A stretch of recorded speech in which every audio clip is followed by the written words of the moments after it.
Alitalia était dans une situation de faillite depuis pratiquement 3 ans. La compagnie aérienne italienne, كان عندها مشاكل بزاف. Déficit, pas de bénéfices, pas de recettes exceptionnelles, des problèmes de retard, des problèmes de plans sociaux, ils n'arrivaient plus à supporter les charges. Les autorités italiennes, l'État italien a injecté presque 2 milliards d'euros. 1,8 milliard d'euros durant ces 3 dernières années. Et naturellement, depuis le 2020, avec la crise mondiale qui a ébranlé toutes les compagnies aériennes et qui a modifié le paysage du transport aérien international, a contraint l'État italien à aggraver la facture.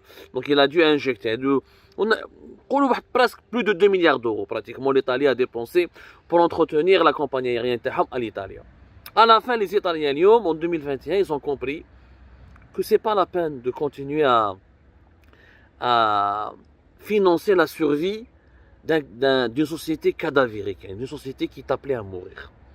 Et l'Italie a pris une décision courageuse, qui est de déclarer la faillite définitive de Alitalia. Ils l'ont remplacée, ils ont enterré la compagnie Alitalia, où ils vont la remplacer par une nouvelle compagnie, les Habbousmouha Viva Italia, qui va s'appeler Ital.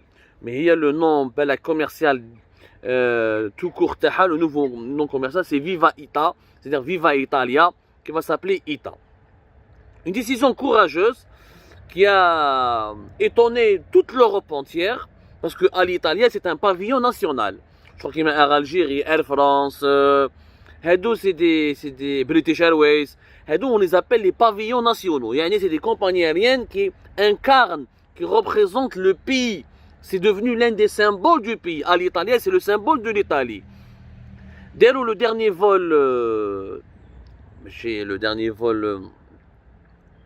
dernier vol définitif, c'était entre Rome et Cagliari en Sicile. Je prends en Sicile, Cagliari, ou là, en Sardaigne.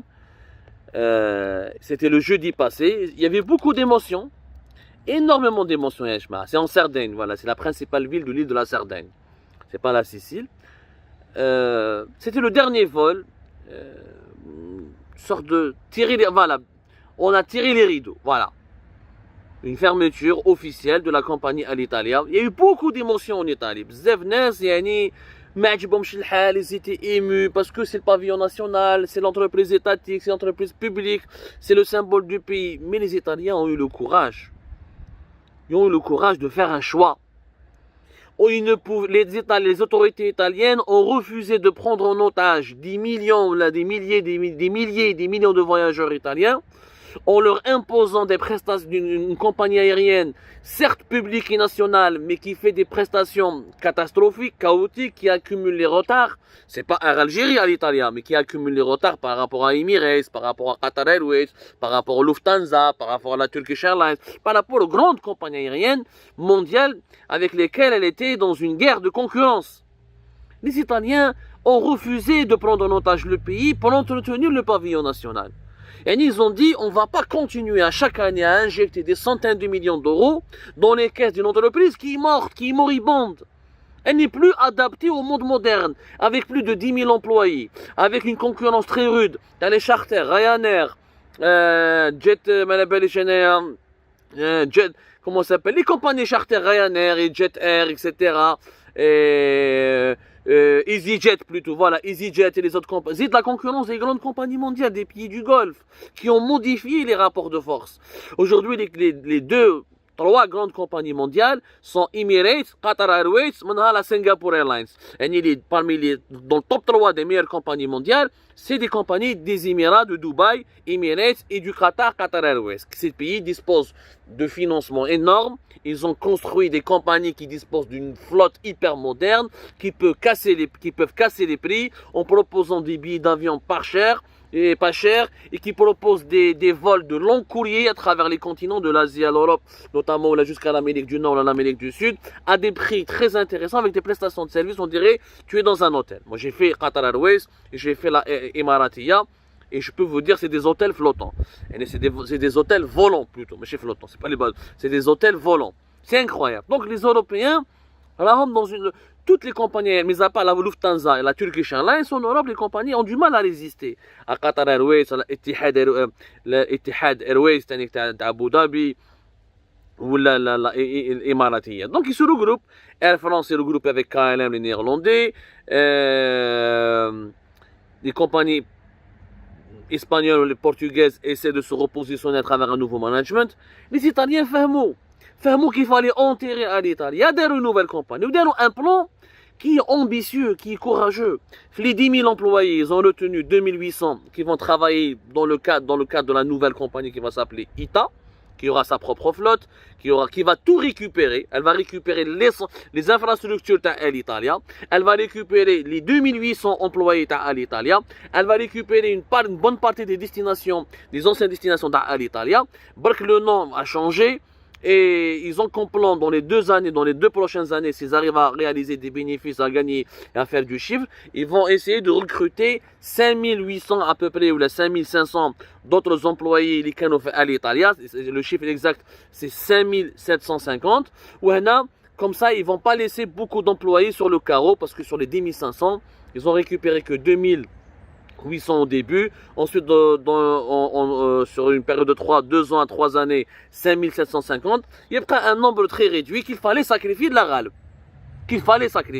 Parce que la compagnie m'a dit, ou m'a dit, 10 000 bonhommes, tu vas hypothéquer 10 millions d'Italiens. L'Italie, c'est pratiquement plus de 60 millions d'habitants, je vous rappelle. Ce qui s'est fait en Italie, c'est exactement ce qui se doit faire, c'est exactement ce qui doit se faire en Algérie. C'est exactement. L'Algérie, elle est pire qu'à l'Italie. Les déficits à l'Algérie sont pires. Bien avant le Covid, il n'y a pas une année où l'Algérie a été bénéficiaire.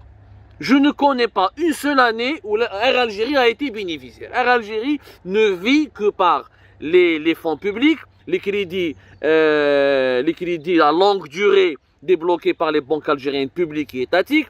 Entre 2020 et 2021, à cause de la crise de la pandémie, la pandémie, c'est pas la faute de Air Algérie, mais sauf que l'Algérie a fait perdre à sa compagnie Air Algérie énormément d'argent, parce que la fermeture des frontières en Algérie entre mars 2020 jusqu'à son ouverture partielle à partir de juin 2021, a été l'une des fermetures de frontières les plus hermétiques et les plus dures du monde. Du coup, Air Algérie n'a pas du tout travaillé.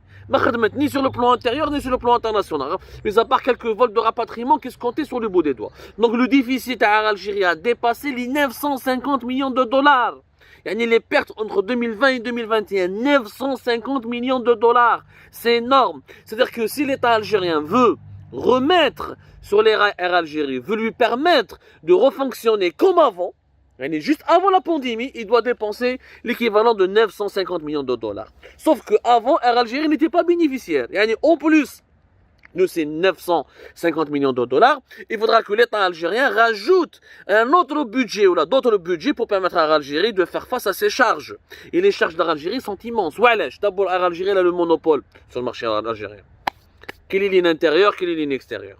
Les compagnies étrangères qui rentrent en Algérie, il y a un accord de négociation entre la direction de l'aviation civile algérienne et les directions de l'aviation civile des pays étrangers. On oblige, c'est un accord qui est tacite, mais on oblige les compagnies étrangères à s'aligner sur les prix d'Air Algérie. C'est-à-dire les compagnies étrangères, qu'elles soient des Émirats, ou du Qatar, ou de l'Europe, ou de la France, ou de l'État, des différents pays européens, ils ne peuvent pas venir en Algérie casser les prix. Parce que s'ils font ça, Air Algérie va faire faillite, et personne ne va prendre les avions d'Air Algérie, personne ne va acheter les billets d'Air Algérie. Donc, on est dans l'Algérie, je rappelle, on est parmi les pays qui proposent les billets d'avion les plus chers du monde. Alger Dubaï, 1000 euros semaine اللي فاتت. 1000 euros Alger Dubaï. Les allers-retours Alger Paris ou Paris, d'autres villes algériennes qui m'ont Bjaya ou l'Argentine, ou les 700 euros. Des fois, ils dépassent les 800 euros. Dans les périodes estivales, lors de l'ouverture avec l'ouverture des frontières, l'ouverture partielle des frontières ou le confinement sanitaire obligatoire pour les passagers, ça coûtait plus de 1200, 1300 euros. C'est les prix les plus chers du monde. Avec un billet d'Air Algérie, on va le Hawaï, Paris, le Hawaï, tellement c'est cher et c'est hyper compliqué. Donc, il n'y a pas de concurrence. Air Algérie survit, donc les millions de voyageurs algériens sont pris en otage par Air Algérie. 10 000 employés, c'est des charges. des agences à l'étranger, des employés d'Algérie à l'étranger, le recrutement qui est basé sur le népotisme, ou là de l'Qiyada, ou là les ministres, ou là les généraux, l'agence, les frais et en devise de l'agence d'Algérie à Opéra, du bureau d'Algérie fait Genève, fait Lyon, fait London. حكينا على كلش في Algérie par sur Algérie. On a donné des chiffres, combien ça coûte. On a fait des centaines, mais je dis une dizaine, des centaines d'enquêtes et d'articles de papier sur Algérie, sur les salaires, sur les frais, sur les ratages, sur les dysfonctionnements, sur les surcoûts, sur les budgets immenses